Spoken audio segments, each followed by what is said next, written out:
Променливото време во текот на изминатата недела одржуваше добри услови за презимување на земјоделските култури, иако земјоделците стравуваа од наглото топење на снегот и поплави, до тоа не дојде. Се зголеми само процентот на влагата во почвата и на водостојот на реките и акумулациите, што ќе биде добредојдено во предстојниот период.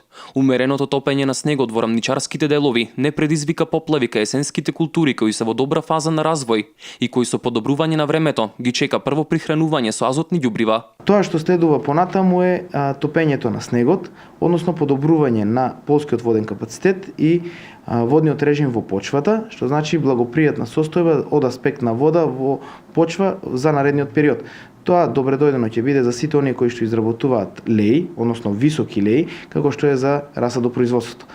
Во исто време ќе имаме подобар воден режим од аспект на вештачки акумулации и природни ресурси, како што се реки, езера и извори. Кај овошките и виновата лоза во реоните каде имаше оштетување од мразевите, ќе треба да се почека почвата да се исуши, да се влезе во нивите и да се изврши кроењето. Тој ден кога имавме минус 25 степени Целзиусови, може и не беше толку кобен за лозови, овошни насади и градинарски култури, но во секој случај беше лошо појавата на подолготрајна ниска температура под минус 10 степени Целзиусови. Излеговме на терен, видовме причините и штети од 30% па нагоре. Во зависност од тоа дали е млад лозов или овошен насад и до кај со резидбата, односно препораките на професионалните стручни советници од Агенцијата за поткрепување на развој на земјоделството беше да не се брза со резидбата.